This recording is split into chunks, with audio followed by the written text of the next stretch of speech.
အားလုံးပဲမင်္ဂလာပါအကုသလံတံဝိနာတိစိန္ဒတိတိမင်္ဂလာဆိုတဲ့စကားအတိုင်းအကုသိုလ်ကျိုးအမျိုးမျိုးတို့ကိုခုတ်ထွင်ပယ်ရှင်းပယ်နှုတ်ခြင်းခေါ်တင်းမင်္ဂလာဆိုတဲ့အတိုင်းပဲမကောင်းမှုအကုသိုလ်မှန်သမျှအကုသိုလ်ကောင်းတွေကိုချိုးနှိမ်ခြင်းပယ်နှုတ်ခြင်းဟာမင်္ဂလာမြည်ပါတယ်အဲ့တော့ဦးဇင်းတို့ဒီနေ့ဝိဥတော်လန်ရေးတန်ခါကွန်ရဲ့ဗုဒ္ဓဟူးနေ့ဟောရေးပြောရေးအစီအစဉ်မှာအလှည့်ကျတာဝန်ယူတာကတော့ဦးဇင်းနေတာလန်ကဖြစ်ပါတယ်ဒီနေ့ဦးဇင်းဟောကြားမဲ့ခေါင်းစဉ်ကတော့သူတော်ကောင်းဟူသည်ဆိုတဲ့ခေါင်းစဉ်နဲ့ဟောကြားတော့မှာဖြစ်ပါတယ်အဲ့တော့ဒီခေါင်းစဉ်ကိုမဟောကြားသေးခင်မှာပထမဦးဆုံးရှေးဦးအနေနဲ့မေတ္တာပို့ပေးပါမယ်ဒုက္ခပတ္တာစနိဒုက္ခဘယပတ္တာစနိဗ္ဗယတောကပတ္တာစနိတောကဟွန်တုတပ္ပိပိပါဏိနောဒုက္ခပတ္တာဆင်းရဲခြင်းသို့ရောက်ရှိနေကြကုန်သောပါဏိနောညာလာတောင်းတတ္တဝါအပေါင်းတို့သည်နိဒုက္ခစဆင်းရဲခြင်းတို့မှကင်းဝေးကြကုန်သည်ဟွန်တုဖြစ်ကြပါစေကုန်တည်းတောကပတ္တာစဆိုရင်ပူဆွေးငိုကြွေးခြင်းတို့ရောက်နေကြကုန်သောပါဏိနောညာလာတောင်းတတ္တဝါအပေါင်းတို့သည်နိတောကစဆိုရင်ပူဆွေးငိုကြွေးခြင်းတို့မှကင်းဝေးကြကုန်သည်ဟွန်တုဖြစ်ကြပါစေကုန်တည်းဘယပတ္တာစဘေးအန္တရာယ်တို့ကြာရောက်နေကြကုန်သောတတ္တဝါပေါင်းတို့နိဗ္ဗယစဘေးရန်အန္တရာယ်အပေါင်းမှလွန်မြောက်ကြကုန်သည်ဟွန်တုဖြစ်ကြပါစေကုန်တည်းရေလို့ဥစွာရှေ့ဦးနှုတ်ဆုတောင်းပတနာပြုအပ်ပါတယ်အဲ့တော့ဦးဇင်းတို့ဗမာပြည်ဟာဘေးဒုက္ခအမျိုးမျိုးတွေတဘာဝဘေးလူလုဘေးအစရှိတဲ့အန္တရာယ်တွေနဲ့ရင်ဆိုင်နေရတဲ့တကယ်အခက်ခဲအကျက်တဲကာလဖြစ်နေကြပါတယ်အဲ့တော့ဒီအခက်ခဲအကျက်တဲကာလကလည်းအများဆုံးလွတ်မြောက်ပါစေကြောင်းဆုတောင်းပတနာပြုလိုက်ပါတယ်ဒီနေ့ဦးဇင်းဟောမဲ့တရားကတော့သူတော်ကောင်းတရားဘာကြောင့်ဒီတရားဆိုတဲ့ခေါင်းစဉ်သူတော်ကောင်းဟူသည်ဆိုတဲ့ခေါင်းစဉ်ကိုရွေးရတယ်လဲဆိုရင်ဗမာပြည်မှာသူတော်ကောင်းတွေရှားပါးနေတာဖြစ်တဲ့အတွက်ဒီသူတော်ကောင်းတရားတွေထွန်းတောက်ပါစေခြင်းအလို့မှာဒီလိုခေါင်းစဉ်ကိုရွေးပြီးတော့မှဟောကြားခြင်းဖြစ်ပါတယ်သူတော်ကောင်းတရားတွေထွန်းကားရင်သူတော်ကောင်းတွေပေါ်များရင်ဘာဖြစ်တယ်လဲမိမိရဲ့တိုင်းပြည်မြို့ရွာရက်ရွာအတိုင်းဝိုင်းဟာငြိမ်းအေးတယ်စီကားတယ်ချမ်းသာခြင်းကိုဆောင်တယ်သူတော်ကောင်းတွေပေါ်များသလားအခုဗမာပြည်မှာကဘေးမျိုးမျိုးရန်သွဲအန္တရာယ်တွေပေါက်လေဝိုင်းနေတာလေသူတော်ကောင်းတရားတွေပျက်စီးနေကြလို့ပါပဲအဲ့တော့သူတော်ကောင်းတရားတွေပျက်စီးနေကြတယ်ဆိုတော့ဘလို့လူတွေလဲသူရုပ်မာတွေများလွန်အားကြီးလို့ပေါ့ရုပ်မာတဲ့လူတွေဟာအနိုင်ထက်ပျက်စီးခြင်းကိုပဲဥတည်နေကြတယ်ငါရဖို့အတွက်ငါအတိုင်းဝိုင်းငါအဆွေမျိုးတွေချမ်းသာဖို့အတွက်အစရှိတဲ့အတ္တတွေလွန်ကဲပြီးတော့မှငါနဲ့ငါအတွက်ဆိုတဲ့တပို့တဲ့အတွက်ကိုကြည့်ပြီးတော့မှမလောက်တဲ့မလောက်ထိုက်တာတွေလောက်လို့မဖြစ်တဲ့မဖြစ်ထိုက်တဲ့ဒုက္ခမျိုးစုံတွေကြုံတွေ့နေကြတာဖြစ်တယ်ဒါကြောင့်ဒီလက်တလောခံစားနေရတဲ့ဘေးဒုက္ခတွေကပယ်ဖြောက်ဖို့အတွက်မိမိတို့မှာသူတော်ကောင်းတရားတွေကိုပြန်လည်တတိထားဆင်ခြင်ပြီးတော့မှသူတော်ကောင်းတရားတွေတိုးပွားလာအောင်ကျင့်ကြံနိုင်ကြအောင်ဆိုတဲ့ရည်ရွယ်ချက်နဲ့ဒီနေ့ဒီခေါင်းစဉ်ကိုသူတော်ကောင်းဟူသည်ဆိုတဲ့ခေါင်းစဉ်ကိုဦးဇင်းတို့ရွေးထုတ်ရခြင်းဖြစ်ပါတယ်အဲ့တော့သူတော်ကောင်းလို့ဦးဇင်းတို့တွေဆိုကြတာဆိုတာသူတော်ကောင်းလို့ဆိုရင်တစ်ဖက်မှာသူရုပ်မှာလို့ပြောရင်ပို့ပြီး နားလည်လွယ်ပါတယ်တခါတလေမှာမိမိပြောချင်တဲ့လူရင်းကိုဓာတ်ရိုက်ပြောရင်တိတ်နားမလဲဘူးသူ့ရဲ့စန့်ကျင်ဘက်ကိုပြောလိုက်မှပို့ပြီးသဘောပေါက်သွားတာမျိုးတွေလည်းရှိပါတယ်အဲ့တော့သူတော်ကောင်းတရားတွေနဲ့ပတ်သက်ပြီးတော့မှဦးဇင်းတို့ဗုဒ္ဓစာပေမှာတော့အများကြီးလာပါတယ်အဲ့တော့ထူအဖြင့်နိကေမှာအင်္ဂုတ္တရနိကေထဲမှာသူတော်ကောင်းတရားနဲ့ပတ်သက်ပြီးတော်လာပါတယ်အဲ့တော့သူတော်ကောင်းတရား9ပါးသူတော်ဥစ္စာ9ပါးအစရှိတဲ့ကွဲပြားမှုလေးတွေအဲ့တော့သူတော်ကောင်းတရားလို့ပြောလိုက်ရင်ဘာဖြစ်လဲသရတိလစာကပညာအစရှိတဲ့ဒီသူတော်ကောင်းတရား9ပါးအဲ့ဒီထဲမှာသူတော်ကောင်းတရား9ပါးနဲ့သူတော်ဥစ္စာထဲမှာတစ်ချက်လေးကွဲသွားတာကတုတ္တပညာဆိုတဲ့ဟာကြီးပြီးတော့စာကဆိုတဲ့စွန့်ကြဲခြင်းအဲ့ဒီနှစ်ချက်လေးကွဲသွားတာသူတော်ကောင်းတရားရဲ့သူတော်ဥစ္စာလို့ပြောရင်တော့စာကဆိုတဲ့စွန့်ကြဲခြင်းပါရတာပေါ့အဲ့တော့သူတော်ကောင်းတရားလို့ပြောရင်တရားတွေစပြီးတရားတိလအဲ့တော့ဟိရိဩတ္တပမကောင်းမှုတွေလုပ်ဖို့ရတယ်ရှက်ရမယ်ကြောက်ရမယ်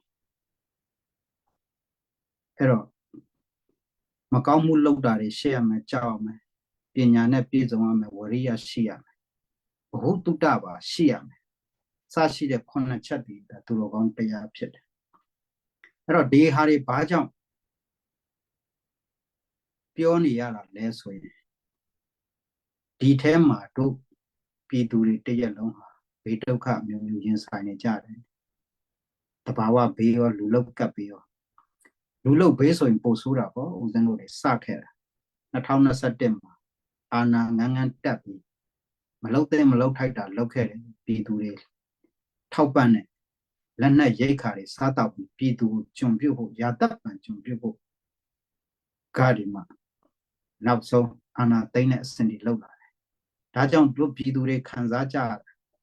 အမှန်တရားကိုမျက်နှိုးတယ်ဓမ္မတရားဘက်ကယက်တည်တဲ့လူတွေဒါဟာအဓမ္မတရားပဲမလုတ်တဲ့မလုတ်ထိုက်တာတွေမလုတ်ဖို့ငြင်းငြင်းချမ်းချမ်းနဲ့တောင်းဆိုတဲ့နေထားတွေမှာမတက်နိုင်တဲ့အဆုံးနောက်ဆုံးလမ်းလက်နက်ကင်နဲ့လမ်းစဉ်ကိုရောက်သွားတယ်လက်နက်ကင်လမ်းစဉ်ရောက်သွားတော့လေဘာလုပ်တယ်လဲဆိုတော့မိစ္ဆာစစ်တပ်ကအိုးအိမ်လိုက်လံမီးရှို့ဖျက်ဆီးတယ်ခုဒီချိန်ထိဆိုရင်အိုးအိမ်ပေါင်းဗမာပြည်မှာဖျက်ဆီးခံတာအိမ်ပေါင်း3သိန်းကျော်သွားပါပြီပြီးခဲ့တဲ့နှစ်ကစရင်ရဆို7000ကျော်ပဲရှိသေးတယ်ဒီနှစ်ဒီချိန်ထိကိုအိုးအိမ်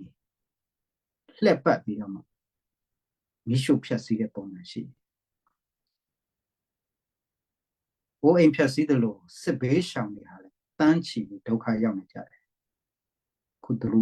WFP ကမ္ဘာစားနပ်ရိက္ခာက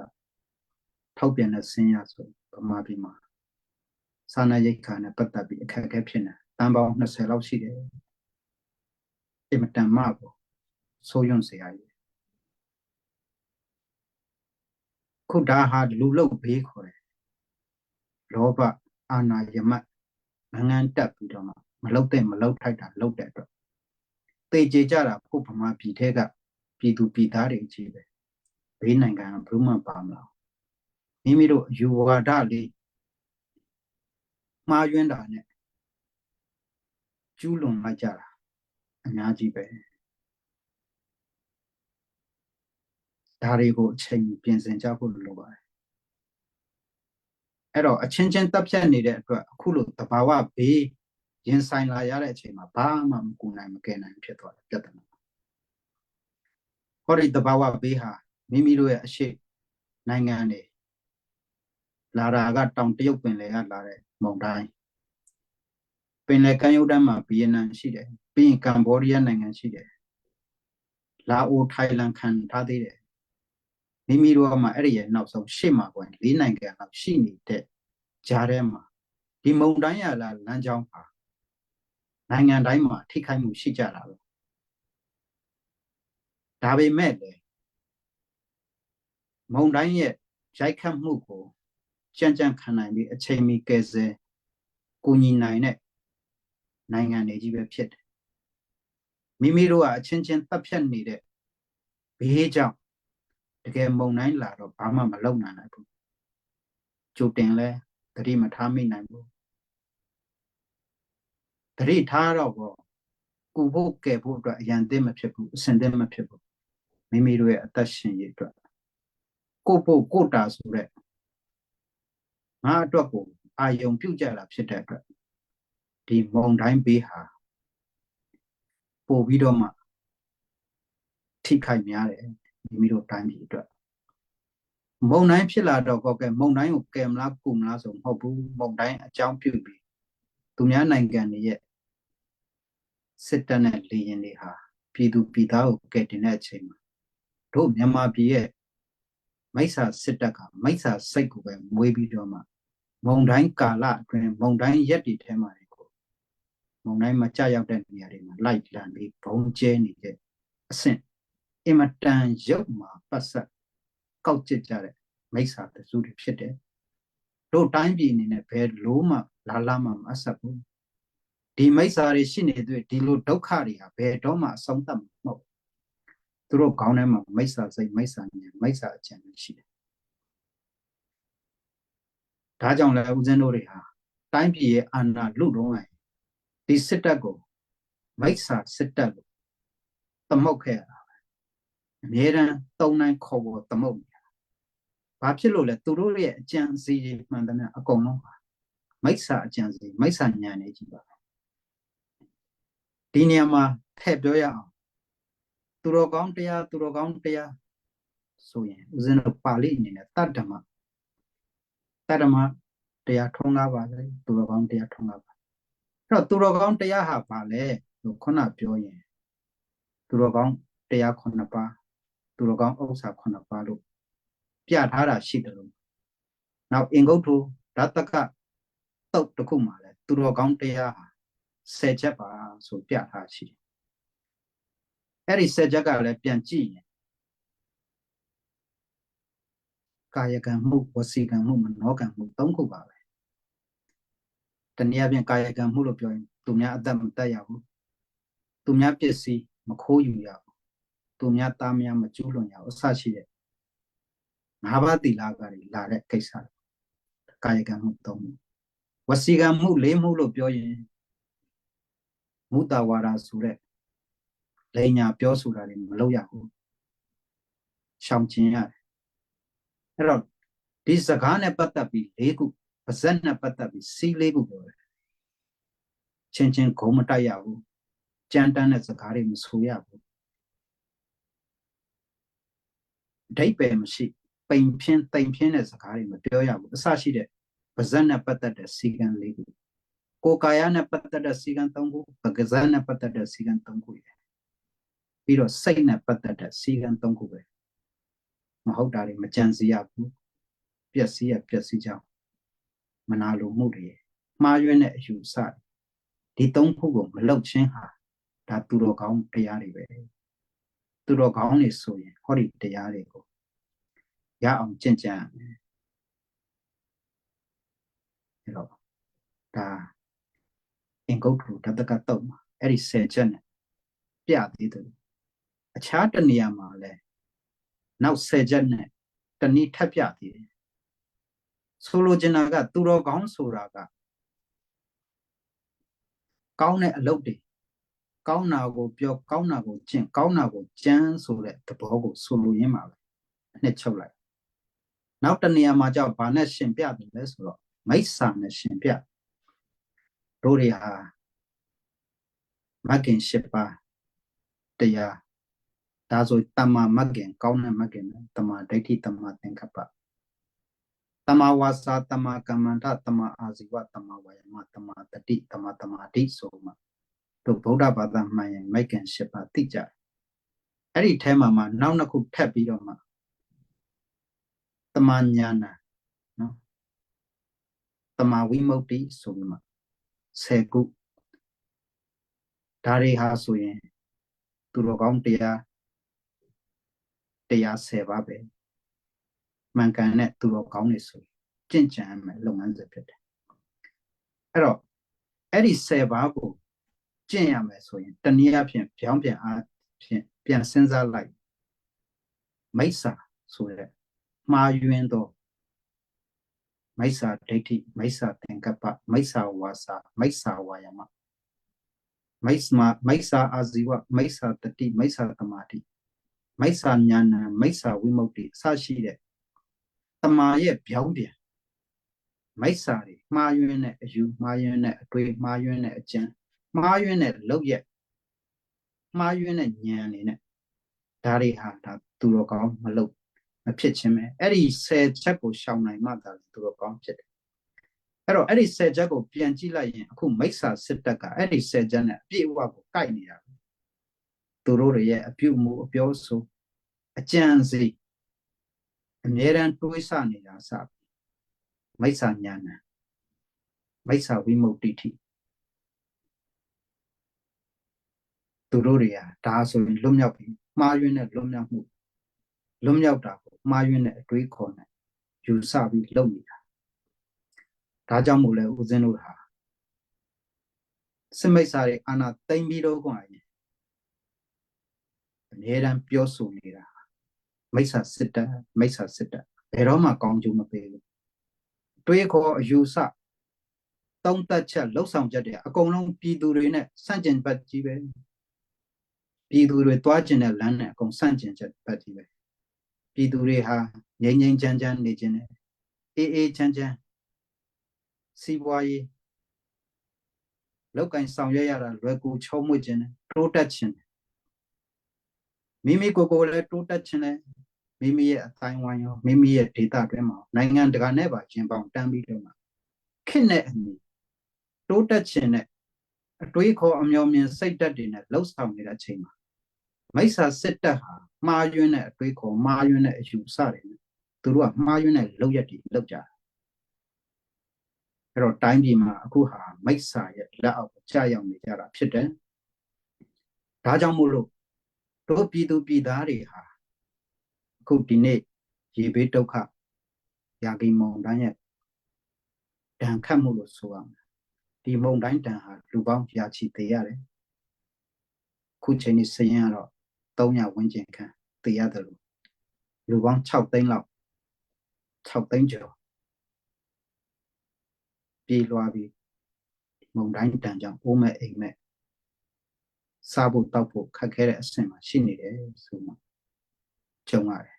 ဒါဟာမုန်တိုင်းရဲ့ဒဏ်ကြောင့်တကယ်စစ်ဘေးရဲ့ဒဏ်တော့တန်ပေါင်း20သောလူထောင်ချီသောလူတွေတတ်ခံရတယ်သိကြရတယ်ဒါဟာဒီမိစ္ဆာစစ်တပ်ရဲ့မှားယွင်းတဲ့လုပ်ရက်တွေကြောင့်အဲ့တော့တို့တွေဟာဒီမိစ္ဆာတရားထွန်းကားနေတာကိုကိုယ်တိုင်ကပေါ့မိစ္ဆာတွေရဲ့လုပ်ရက်တွေကိုကြည့်ပြီးမိစ္ဆာလို့ဆုံးဖြတ်နိုင်ဖို့လိုတယ်ဒီမိစ္ဆာ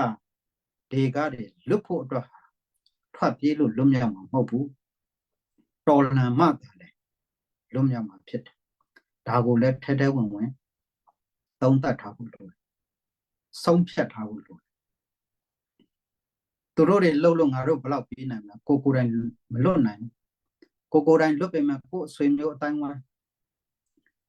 နောက်ဆုံးသွေးတော်သွေးဆက်မှာဆွေမျိုးတွေမဟုတ်ဘူးရက်ဆွေမျိုးရွာဆွေမျိုးဒေတာနောက်ဆုံးကိုယ်နိုင်ငံမိစ္ဆာလက်အောက်ကျနေသေးတော့အကုန်လုံးကိုယ်ဆွေကိုမျိုးတွေဒုက္ခရောက်နေအောင်မှာပဲဆိုတော့မှန်ကန်တဲ့အသိမှန်ကန်တဲ့အတွေးမြင်နဲ့ဆုံးဖက်သုံးသပ်ပြီးတော့မှငါတို့ဘာလုပ်တဲ့တယ်လဲလုပ်တဲ့လုပ်ထိုက်တာကိုအတက်နိုင်ဆုံးလုပ်ကြလုပ်တဲ့ချိန်မှာလဲငါတဘောကောပြီးလုပ်ရမှာမဟုတ်ဘူးတူတယောက်တည်းလုပ်တာထက်အစုအဖွဲ့နဲ့လုပ်တာပို့ပြီးတော့မှအားရှိဒါကြောင့်မို့လို့အစုဖွဲ့နိုင်ကြမယ်စုဖွဲ့တဲ့အထဲမှာလဲပညာသားပါကြအကုန်လုံးဟာထိုက်တဲ့အရေးချင်းရှိကြအများနဲ့စုပေါင်းစုဖွဲ့နေထိုင်လောက်ကင်ပြောဆိုနိုင်တဲ့ဉာဏ်ရည်ဉာဏ်သွေးဉာဏ်ပညာတွေရှိမှအလုပ်ဖြစ်မယ်မိစ္ဆာဒီတိုင်းဒီလိုသူ့ရဲ့အတွေးအကြံတွေဒီလိုလုပ်နေတာငါတို့တွေကဘလို့ကြော်လွှတ်အစရှိသဖြင့်သူတို့ရဲ့လုပ်ရက်တွေကိုမိမိတို့ကအမြဲတမ်း လေးလာသုံးသပ်နေပြီးတော့မှကိုဟာသူ့ထက်ဘာသာနိုင်လဲဒီနေရာမှာဘလို့ကြော်လွှမ်းနိုင်အောင်လဲဒီအခက်ခဲကိုဘလို့ကြော်ဖြတ်ရမယ်အစရှိသဖြင့်မိမိတို့ပြည်သူတွေဟာဟောဒီမိစ္ဆာစစ်တပ်ရဲ့လုပ်ရက်တွေရှုံချနိုင်သမျှရှုံချမယ်ရုံးထွက်နိုင်သမျှရုံးထွက်နိုင်ကြိုးစားကိုယ်တိုင်ဘယ်နေရာကပါဝင်နိုင်တယ်လဲရှေ့ကဥဆောင်နေတဲ့လူတွေကိုဥဆောင်နိုင်တဲ့အဆင့်ရှင်ဥဆောင်တယ်ဥဆောင်နိုင်တဲ့အဆင့်မဟုတ်ဘူးနောက်လိုက်ဆိုရင်နောက်လိုက်ပြီးတတ်အောင်နေရမယ်ထောက်ပို့နိုင်ရင်ထောက်ပို့ပေးရမယ်နောက်ဆုံးအော်ရဲဆိုရင်တော့မှအော်ပေးနိုင်တဲ့စွမ်းရည်ရှိရမယ်တော်လန်ရေးလုပ်တယ်ဆိုတာတို့တွေကတခုတည်းတိုက်ခိုက်တဲ့နည်းပညာတခုတည်းနဲ့တော်လန်တာမဟုတ်ဘူးအဲ့တော့ soft power hard power ဆိုတာမျိုး power နှစ်မျိုးရှိတယ်ပြန်ပြီးအသေးစိတ်ခွဲလိုက်ရင်ခုနတန်တမန်ရေးရာတွေရှိတယ်ဗန္နာရေးရာတွေရှိတယ်အစသဖြင့်ဘယ်နာကမိမိတို့ကဘယ်နာကဘလို့ပါဝင်ကြမလဲဆိုပြည်သူပြည်သားတိုင်းအားလုံးဟာဒီအတွေးအမြင်အသိစိတ်ဓာတ်ရှိပြီးတော့မှနိုင်ရပါဖို့လိုပါတယ်ဓမ္မသာလည်းတို့တိုင်းပြည်ဟာဒီမိစ္ဆာဘေးရတယ်အများဆုံးကင်းလို့မှအခုလိုသဘာဝဘေးတွေကြလာရင်စနစ်တကျတို့တွေဟာကြိုတင်ကာကွယ်တားဆီးထိခိုက်နေအောင်လှုပ်ဆောင်နိုင်ကြမှာဖြစ်ပါတယ်ခုဒီရဲ့အပိုင်းအတွင်းကိုကြားပါတယ်သဘာဝဘေးကိုဝိုင်းဝန်းပြီးလှူဒန်းကြတဲ့ပုံကိုယ်ကေပေးနဲ့လှူတော့လေကေပေးအကောင့်တွေဘန်းခံရတာမျိုးတွေဆန်အိတ်တွေတည်သွားလို့မရှိတဲ့နေရာဒုက္ခတွေဖြစ်နေတဲ့နေရာမှာစေနာရှင်တွေကစိတ်ရောကိုယ်ရောလူတွေနဲ့တွားအားလောက်တာတော့မှဆက်လေငှားဖို့ဈေးခေါင်ခိုက်နေတာမျိုးတွေကြုံကြရတယ်ဆန်အိတ်တဲ့အိတ်ကိုကယ်ရီကဘယ်နှတောင်းဆိုပြီးတော့မှတောင်းဆိုနေကြတဲ့လူမျိုးတွေလူစုပ်တွေကလည်းရှိနေကြသေးတယ်ကိုချင်းစာတရားမရှိပဲနဲ့ဒီလိုဒုက္ခရောက်နေတာကိုမှအခွင့်ကောင်းယူပြီးမှကိုစီးပွားရေးဖြစ်ဖို့လုပ်နေကြတဲ့လူစုပ်တွေလည်းအများကြီးဖြစ်နေတယ်တို့တိုင်းပြည်မှာဒီလိုစုပ်ကန်းစုပ်ချတဲ့မိစ္ဆာနဲ့အလားတူမိစ္ဆာနဲ့အဆွေမျိုးဒီလိုပုံကိုယ်တွေအများကြီးရှိနေတယ်ဒါဟာလည်းပြန်ကြည့်ရင်မိစ္ဆာတွေမွေးထုတ်ထားတဲ့အဆွဲပွားတွေပဲဘလို့မွေးထုတ်ထားတဲ့အဆွဲပွားလဲတိုင်းပြည်ကိုနှစ်ပေါင်း60အုပ်ချုပ်ထားပြီးတဲ့အချိန်မှာပညာရေးတွေဖျက်ဆီးလိုက်ပညာမသင်နိုင်အောင်ဆင်းရဲမွဲတေအောင်လုပ်လိုက်တော့နံပါတ်1ပညာမသင်ရဘူးသိတဲ့သိထိုက်တတ်တဲ့တတ်ထိုက်တဲ့အသိပညာတွေမရကြတော့တို့တွေဟာဗမာပြည်ဟာတနည်းအားဖြင့်ပြောရင်ဒုတိယအမေဆုံးလူသားအဆင့်မှာပဲရှိပါသေးတယ်အမေဆုံးတော်ထဲကလူတွေဘယ်လိုနေထိုင်နေကြလဲအခုချိန်ဒီလှေးလေးမြားလေးနဲ့အစိတ်ပါဇက်မှုတ်တဲ့ပြောင်းလေးတွေနဲ့လန်ကုတ်တီလေးတွေနဲ့နေတဲ့အဆင့်တတ်တာလေးတွေးခေါ်အစဘာမှမသိတဲ့တို့ဗမာပြည်ကအဲ့လိုဖြစ်အောင်ကိုဘယ်သူလှုပ်ထားတာလဲလို့ပြောရင်နေဝင်းအစရှိတဲ့စစ်မိတ်ဆာတွေဟာအခုချိန်ဒီတိုင်းပြည်ကိုလှုပ်ခဲ့တာပဲခုတို့ပြည်သူတွေခါးစည်းခံနေကြတယ်ဒီစနစ်ကိုမှမတွန်းလှန်နိုင်ခဲ့ဘူးဆိုရင်နောင်လာနောက်သားတို့ရဲ့ generation တွေလည်းဒီတိုင်းခါးစည်းခံကြရအောင်ပြဿနာပေါင်း16000ခုလိုတဘာဝဘေးတယ်မကောက်လူလုတ်တဲ့ဘေးတွေအများကြီးဉာဏ်ပညာနဲကြတဲ့အတွက်ဉာဏ်ပညာနှိမ်ပါကြတဲ့အတွက်အငင်းအခုံဝိဝါဒပြဿနာတွေအများကြီးဖြစ်လာကြအောင်အဲ့ဒီချိန်မှာစိတ်မထိန်နိုင်ကြရင်သွေးထွက်တန်ယုံမှုတွေလည်းလာကြအောင်မယ်ဒီရဲ့ရင်းမြစ်ဒီဘာကြောင့်လဲပြောရင်ပညာမသင်ခဲ့ရထိုက်တဲ့နဲ့ပညာတွေမသင်ခဲ့ရခြင်းအသိပညာအတတ်ပညာနှိမ်ပါခြင်းမပြည့်စုံခြင်းရဲ့ရလဒ်တွေပဲဖြစ်တယ်အဲ့တော့အကုန်လုံးပြန်ချုပ်မယ်ဆိုရင်တို့တွေဟာခုဒီနေ့ဒီချိန်ဒီခါမှာကြုံနေရတဲ့ကပ်ဘေးအမျိုးမျိုးမှာတဘာဝဘေး လူလုတ်တဲ့ဘေးဆိုတဲ့ဘေးနှမျိုးကြုံနေကြရတယ်အခုကပ်ဘေးဆိုတာဟာလူလုတ်ဘေးတက်ဆိုင်အင်မတန်မှနဲပါတယ်ထင်သာမြင်သာတော့ရှိတယ်ရပ်ပိုင်းအတွင်းနဲ့ဒါပေမဲ့လည်းတကယ်အရေးအတွက်နဲ့ပြန်ကြည့်မယ်ဆိုရင်မင်းအောင်လိုင်းလုတ်တဲ့အာနာယူတွေရဲ့လုတ်တဲ့လူလုတ်တဲ့ကပ်ဘေးထက်တော့အများကြီးမှအရေးအတွက်ကောအင်အားကောနဲပါတာတွေ့ရတယ်လူလုတ်ကပ်ဘေးက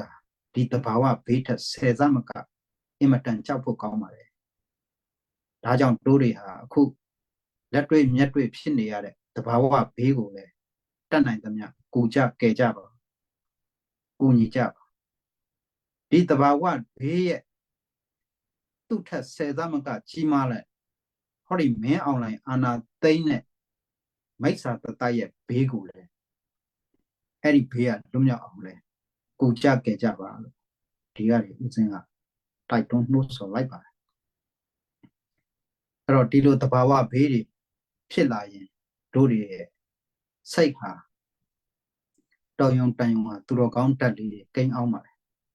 ဒီမှာသူတော်ကောင်းလို့ပြောရင်အနှစ်ချုပ်လိုက်မှဆိုအဓိကကကရုဏာနဲ့ပညာတရားပါပဲအဲ့တော့ကရုဏာတရားသည်ဒုက္ခရောက်နေတဲ့တတ္တဝါတွေအတန်ကြားလိုက်တာနဲ့မိမိစိတ်ထဲမှာလှိုက်ခနဲ့ခံစားပြီးစောက်တည်ရမရအင်မတန်တညာကရုဏာဖြစ်ပေါ်လာပြီဆိုရင်ဒါတေချာပေါက်မိမိမှာသူတော်ကောင်းတက်လေကိန်းနေသေးတယ်ဒီအဆင့်နဲ့လားမဟုတ်ဘူးအဲ့ဒီဒုက္ခရောက်နေကြတဲ့ပုံကိုယ်တွေကိုခြင်းကဲခြင်းနဲ့စိတ်လေးပါဖြစ်လာမိမိနိုင်သမျှကိုမယ်ကဲမယ်နောက်ဆုံးပြည့်စည်နေမဟုတ်တော့မှနှုတ်ဤဆောင်မှခြင်းမေတ္တာလေးပို့တာဖြစ်ကောင်းတဲ့တွေးခေါ်လေးနဲ့လှုပ်ဆောင်ပေးနိုင်တာဒါသူတော်ကောင်းတွေရဲ့စိတ်ပါပဲဒါကြောင့်မလို့တို့တွေဟာအင်မတန်ရိုင်းဆိုင်တဲ့လူတွေမဟုတ်ပါဘူးသူတော်ကောင်းတက်တွေကိန်းဝတ်နေကြတဲ့ပုံကိုမျိုးတွေရှိပါတယ်ဒါကြောင့်ဒီလိုစိတ်တက်မျိုးတွေပို့ပြီးများများမွေးကြမယ်ဒုက္ခရောက်နေတဲ့ပုံကိုတွေကိုတတ်နိုင်ဆုံးကိုနိုင်ကယ်နိုင်အောင်လှုပ်ဆောင်နိုင်ကြတစ်ဖက်ရန်သူရဲ့တစ်ဖက်မိစ္ဆာရဲ့မြင်နိုင်တဲ့လုပ်ငန်းစဉ်တွေမမြင်နိုင်တဲ့လုပ်ငန်းစဉ်တွေကိုလည်းကြော်ပြီးကြည့်နိုင်အောင်အဲ့တော့ခုနအဖွင့်မှာပြောတော့တဲ့သူတော်ကောင်းတရား9ပါးမှာဘ ഹു တုတ္တရှိခြင်းဟာလဲဒါအင်္ဂါတစ်ပါးပါပဲအဲ့တော့ဘ ഹു တုတ္တရှိအောင်ဘ ഹു တုတ္တရှိမှသာလေသူတို့လောက်တာဟုတ်တယ်မဟုတ်ဘူးမှားတယ်မှန်တယ်အစရှိသဖြင့်မိမိတို့ဟာခွဲချမ်းစိတ်ဖြာပိုင်းခြားဝေဖန်သုံးသပ်နိုင်တဲ့စွမ်းရည်ရှိကြမှာဖြစ်ပါတယ်ဒါကြောင့်မို့လို့အခုလိုတဘာဝဘေးကတ်တွေဖြစ်လာရင်နိုင်တဲ့လောက်ကူကြကဲကြပါခုကြားနေရတာကတချို့နေရာတွေမှာတွားကူဖို့တော့မှတားမြစ်ခံရတယ်ဆိုပြီးမှဒီလိုသတင်းတွေလည်းကြားနေရပါတယ်အဲ့တော့မိစ္ဆာဆိုတဲ့အမျိုးဟာသူတို့တော့ကိုအဓိကကြည့်တာပါပဲဟိုရခိုင်မှာပြီးခဲ့တဲ့နှစ်ကဖြစ်သွားတဲ့မုန်တိုင်းမိုခါတော့ကလည်းဒီတိုင်းနိုင်ငံတကာရဲ့အကူအညီတွေငါတို့ကိုပေးငါတို့ကဒီမှာတဆင့်သွားမယ်ဆိုမှလှုပ်သွားတာလူတွေအတော်ခံလိုက်ရပါတယ်နော်မရဘူးခုလဲယာဂီမုန်တိုင်းထပ်ဖြစ်လာပြန်ဒါမှလည်းဒီလိုပုံစံမျိုးနဲ့ဟိုသူ့ရဲ့အရင်မှာ2008နာဂစ်မုန်တိုင်းတော့လည်းဒီတိုင်းပဲမိစ္ဆာတွေဟာကိုယ့်အတွက်ကြီးပဲကိုယ့်အိတ်ထဲပဲအကုန်ထည့်တာအင်မတန်မှကိုရုပ်မာတဲ့လူမျိုးတွေဖြစ်တယ်ရုပ်မာတဲ့အတွေးအကြံစီနဲ့အလောက်ကင်လောက်ကင်နေကြတဲ့ပုံကိုယ်တွေဖြစ်တယ်တနည်းအားဖြင့်လူရုပ်မာတယ်တို့ကတစ်ဖက်ကသူတော်ကောင်းဆိုတဲ့တရားကိုဟောနေပြီမဲ့တစ်ဖက်ကသူရုပ်မာရဲ့လမ်းစဉ်တွေကိုလည်းမြင်တာထင်တာရှိမှသူတို့အကြောင်းကိုသိမှကိုကဒီဘက်ကဘယ်လိုလုပ်ကြသူတော်ကောင်းစိတ်တက်တွေတို့တွေပို့ပြီးတူတယောက်ကလေးစားပြီးတစုတစ်ဖွဲ့ဒီလိုသူတော်ကောင်းတရားတွေကြီးပွားအောင်စုစည်းနိုင်ကြမယ်ဝေးမြူနိုင်ကြ in aji on loja. Di Turogone in ajima area a thing put New York Society Nanga. Jiwa Chanda me, Yang Eme, Mimiru Dwajine, Yang Jantaya, Sibin Wa Pudo Sule, Nangan the Kugo, the Saunima Pipa. I could let the Lord Chimaro, Maisari, and Ajini, Tajamulo, Nimiduri, number 10, the Maisari, Yatalap, Kayutabi Doma, Shamshame, Shantok Nai on Juza Ja, Ja on Nekonaya. Turogone in Ajima Maisari, Gaumatown and Mapide. Could Maisari Gauntown Nine Jinha, Turogone in An Nedwaya Jin Jap Pidelu, Dilo, Bien La, Gaucha Chalo Yab, Tajamulo Doriha, the need the Chinga Sabidoma, Turogon Diare, Mimima Sabidoma, Taiwan, Gonglo, in Ajitwa on Lopi. Turogone in Ajilama,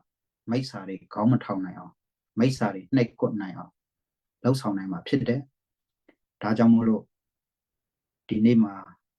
Turo Count Woody sur the counts in it. Romyamaki Maturo Count Diari, Puamyabazi. Turo Gauni, Puamyabidoma.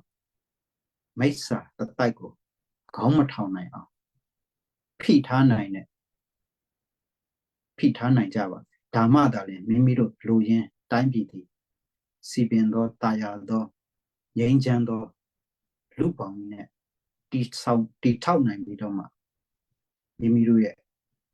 Lama town nine, Naga Federal time you, 2009 Jama Pide, Tajamulo Zenha, Dini, the council, to the count who be so the council, hope your layage in Pipa. Tajamo, the Diago, Nas and Vidoma, Marudi, Balu Chinchan Jajam, Maisari, Longanze Nego, Balu Chone Neo, Josa Jamne, Maro Chinchan, Balu Silon Jam, Mimiru Chinchimale, Los Hamaya, Oduta Pina, Piwa, Balu Pizzi Jamne, Sura. A shivo, Mimiru, Yami the Love, Senza, Rico, don't that be the man. Pizzi, some yapi, Hordy, time be Liga Yandu Pit, Mesa the thing. Semisari, tight top, Pessi, Nine Japazi, Sanabuye. Using a dinner to look on who be Sura Diago, Timabe, Nico, Campa, so Tapare, Alo, Bamapi, Semisa, Bema, Nyanzo, Young Twat, Nine Japazi. Yerobo, Mocha, Ongo, On Yan.